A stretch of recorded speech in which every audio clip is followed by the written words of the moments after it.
Salam sejahtera, kita berjumpa lagi dalam Renungan Harian. Tajuk pelajaran kita hari ini berbunyi tujuan kehidupan orang Kristen. Sebelum kita lanjutkan renungan ini, mari kita berdoa. Oh Tuhan, Allah Bapa kami yang bertakhta dalam kerajaan surga, terpujilah nama-Mu ya Tuhan. Karena melalui Yesus Kristus kami diajar agar kami mengasihi sesama manusia dan mengasihi Tuhan kepada semua orang yang mengasihi Yesus Kristus, seiman dan satu pikiran dengan kami. Terima kasih Tuhan karena memelihara dan memberkati kami semua. Dalam nama Yesus Kristus kami berdoa. Amin. Ayat yang kita akan baca kali ini terdapat dalam Galatia 5 ayat 22 dan 23. Tetapi buah roh ialah kasih, sukacita, damai sejahtera, kesabaran, kemurahan, kebaikan, kesetiaan, kelemah lembutan, penguasaan diri. Tidak ada hukum yang menentang hal-hal itu. Pada waktu inilah saya telah menemukan ayat yang mengubah hidup dan arah pelayanan saya. Saya sedang menyelidiki buku perumpamaan-perumpamaan Tuhan Yesus tentang konsep kesempurnaan dan gereja sisa.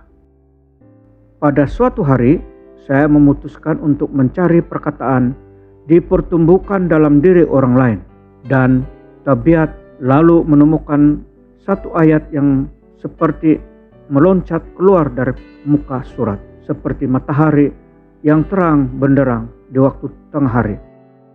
Ayat itulah yang telah mengubah hidup saya. Ayat ini terdapat di muka surat 29 dan ayat ini menyatakan kebenaran yang mendalam dan mutlak.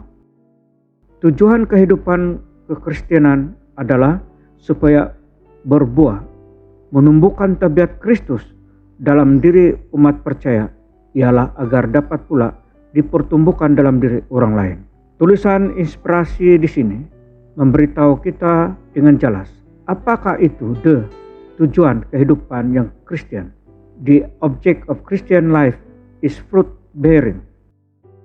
Bagi Anda yang biasa dengan tata bahasa Inggris, perkataan dinamakan sebagai kata sandang pasti, definite article, karena ini merujuk kepada satu perkara dan bukannya banyak perkara. And bukanlah satu tujuan. Ialah tujuan kehidupan orang Kristen. Menurut Ellen G. White, tujuan kehidupan orang Kristen adalah supaya berbuah. Dalam galaksi kepercayaan dan amalan anggota gereja Masihi Advent hari ke-7, kenyataan ini adalah radikal dan mutlak. Apa yang dimaksudkan ialah Alkitab dan semua ajaran dalam Alkitab telah diberikan kepada kita untuk satu tujuan, supaya kita akan berbuah. Untuk menyatakannya dalam istilah yang lebih spesifik, tujuan memelihara hari Sabat, mengamalkan gaya hidup sehat, mengembalikan persepuluhan, dan semua kepercayaan serta amalan lain Alkitab adalah supaya berbuah. Segala yang kita percaya, segala yang kita lakukan harus menyumbang kepada supaya berbuah dalam hidup kita. Doktrin dan ajaran yang betul hanya benar-benar bermanfaat kepada kita dan orang lain jika doktrin dan ajaran ini menyediakan persekitaran untuk kita berbuah. Untuk menjadi orang Kristen yang pengasih dan mudah dikasihi untuk kebaikan orang lain dan untuk kemuliaan Tuhan. Semoga Tuhan menjadikan kita orang Kristen yang berbuah. Terima kasih karena sudi mendengar pelajaran kita hari ini. Tuhan memberkati Anda semua.